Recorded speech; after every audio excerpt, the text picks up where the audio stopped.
Okay, parents, so I just kind of wanted to show you what the reading homework might look like and kind of show you how to work through this with your child.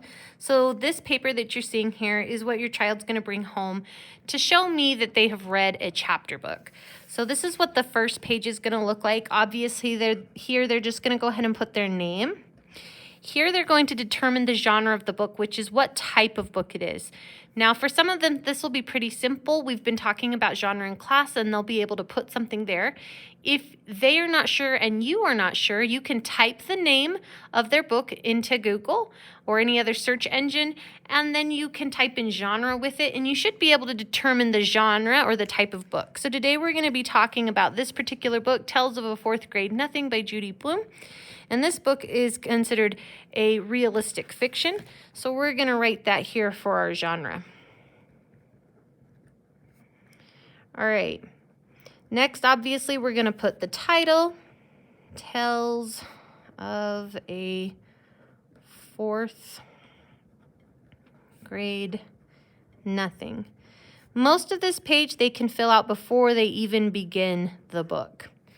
Now, the main characters here, they're going to list these as they come across them in the book. In this book, our main character is Peter and his little brother, which they call Fudge. Okay. Here I'm going to list character traits, some things that I notice about them, who they are on the outsides. So some things that I know about Peter is that he's very responsible. That's what kind of a person he is on the inside. Here it says physical traits. I have a picture of the little man. What does he look like?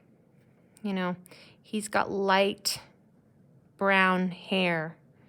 Oftentimes, there'll either be pictures in the book or the author will describe the character, and you'll be able to find some traits, maybe hair color, eye color, stature, how tall or short they are. Your student's going to fill in the things that they know about the main character, the way they look, and down here, the way they act, what kind of a person they are. The setting and time, we're looking for something like past, present, or future. Now, this book is set in about the 1970s, and you could kind of argue that it's past or present.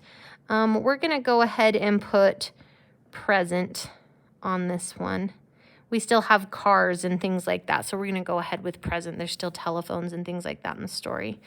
And then the setting is the place. Now, sometimes you know exact places, like this story happens in New York City.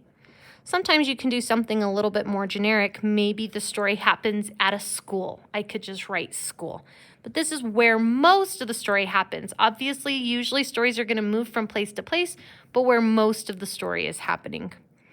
Theme is something your student probably will not know until the end of the book. This is the lesson that the character learns by the end of the story. Maybe they learn that hard work pays off. Maybe they learn that honesty is the best policy. So usually they're not going to know the theme until they get to the very end of the story. The problem, they'll come across this about midway through the book. Any book that has characters in it, which we would call a narrative book, is going to have some sort of a problem, something that happens. Usually, like I said, this is going to kind of appear or build up at the beginning of the book, and we should know definitely by the middle of the book what the main problem is. So about midway through the book, your child should be able to write down what's the main problem in the book, and then the solution. This they'll usually find out by the end of the story. How did they fix that problem? So they'll work on this page as they read the story. Most of the stuff at the top, they can finish up right at the beginning before they've really read much of the book. And then down here, these parts of this, they're going to have to finish as they read. Now, after that, they're going to have pages that look like this, and your child will just get as many of these. I have a lot of these copied. They'll get as many as they need. So you'll notice it says chapter. I would start with chapter 1. Down here, chapter 2. On the back side, chapter 3, chapter 4, and I keep going. A lot of books, I've asked your students to read a book that's at least 100 pages. A lot of books are about 10 chapters. Sometimes your child will have a book with far more chapters, so they're just going to get as many pages as they need so that they can tell me about each chapter. So on this first one, I just kind of want to do an example. So I was looking at this book. I've read this book a few different times. And it tells me to retell the pages in 2 to 3 sentences. I might use the word first, this happened, next, this happened, last. So I might say first, comma, Peter wins a turtle at a birthday party.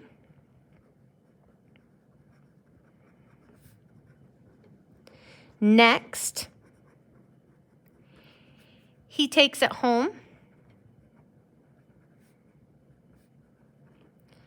and convinces his mother to let him keep it.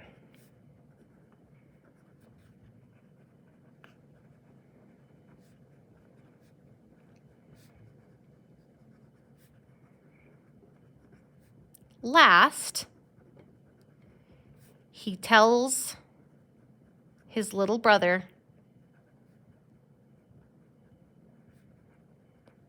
to never